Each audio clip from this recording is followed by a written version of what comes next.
Did you ever have a scarcity mindset? And if so, how did you learn to switch it into an abundance mindset?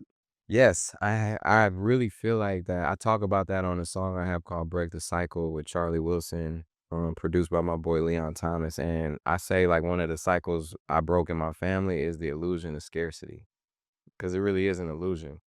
And you could be like, no one came, I didn't have any type of advantage coming into the world, necessarily. Like I didn't have like any padding financially. I didn't have anything. Like I did have a grandma who worked real hard, who was a female black captain in World War II, and then she was a one of the first female cops in Detroit, and then a teacher and a counselor, was a Mm, historical woman. And she did all these amazing things, and she worked her ass off to give us a great, the best life that she could provide her and my granddad.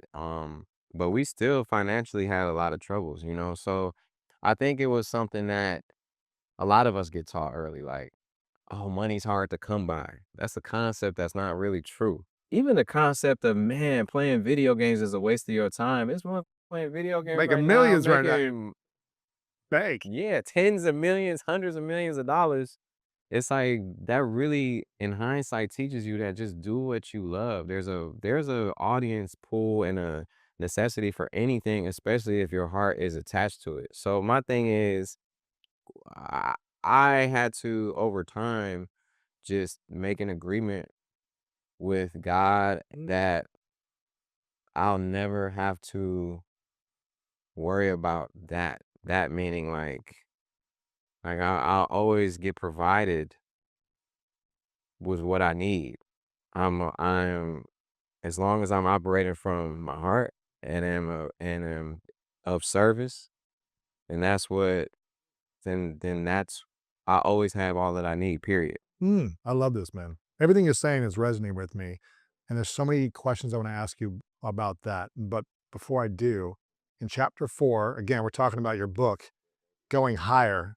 This is a game changer. Make sure you guys get a copy. In chapter 4, you talk about the fluidity of fortune and how you had to really unlearn some of these things about money. I'm curious then, how did you learn to reprogram your subconscious mind to manifest money more when you weren't taught those things early on?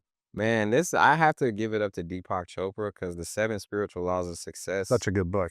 that actually was the first book that broke down money as an energy. And when I read it, I was like, "What?" And he was just saying, just like anything, like you can attract it. It's magnetic.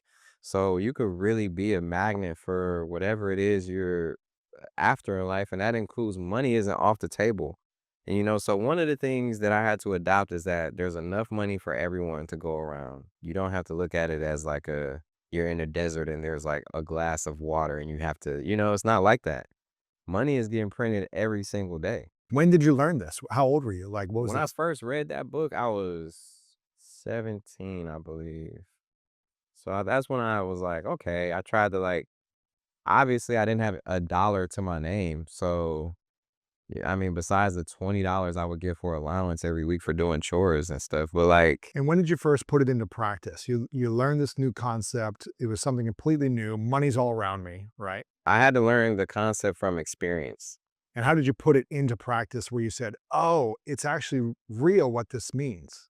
At first, it was like, "Hold on to your money, hold on to it," right? It's like, that's like the thing. You get your money, hold on to it, and it's like, I remember when I got my first advance check for $15,000, and I took my girlfriend to get ice cream, and it went down to 14,970, and I was You're like, like, "Oh." "Oh, it's going away." Yeah, it's like you felt it, and like that. The reason that it felt like that is because that's not in alignment with how it should be. I really feel like that. Like it feels good when you can like provide and like because you are you're like a vessel, man, and it's like whatever you choose to activate. And by the way, my life now doesn't go exactly how I always want it to go.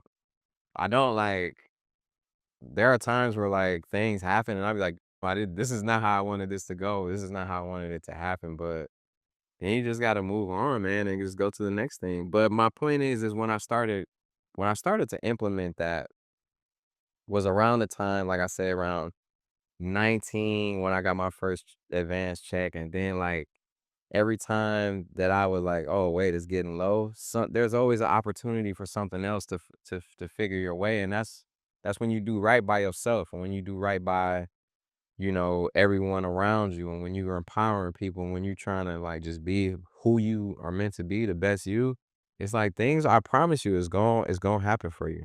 So when you get money now, Mhm. and when money comes in and when money comes out, how does it feel for you emotionally when you receive and spend money? Lately, I've told myself, like, I need to be a little more grateful for the money that does come in. I've kinda have gotten like, "Oh, okay, cool." Used to, "Oh, okay, this. Oh, we got that check. Okay, cool. Oh, that came in, that deposit hit." And I told myself, like, by the way, I do affirmations every day, so it's like I'm grateful is one of them. I'm thankful for my life and every aspect of it, like, but I do want to just do want the God to know, because I always like to think that God gives us everything we need, right? And and a lot of times what we want as well, especially when it aligns with what we need. And one of the things that I want is money, right? So, and then when it comes in, I shouldn't just pretend like it's supposed to be like that. I should really acknowledge it and be grateful for it more.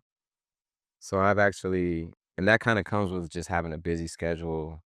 I'm still a new dad in a sense. I'm still, I have a lot of hats as a person, and you kind of like lose the importance of a lot of things. So I've been meaning to, like, really moment by moment be grateful. You know what I mean? There's an amazing book called Happy Money by Ken Honda. I think you would like it, where he says it's about the Japanese art around money. And when I had him on the show, it really helped me fortify my abundance mindset around money. And he said, when money comes to me, I don't care if it's a penny or $1 million or anywhere in between, I say thank you to that money.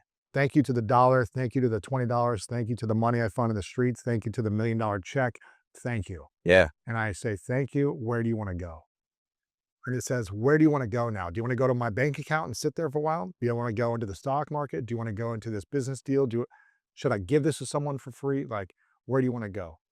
And he says, and when we look at it as energy and as abundance, and we are appreciating it, it appreciates in value. It does. And when we don't hold on to it, but we say, where do you want to go? Because I know more is coming to me. Oh, I'm gonna use that. It Where do you want to flows. go? It flows. And Everything, man. That gave me goosebumps. thank you for watching this video. If you want more inspiring clips like this, make sure to click right here to subscribe and click right here to watch that next video that is specific to support you in your life.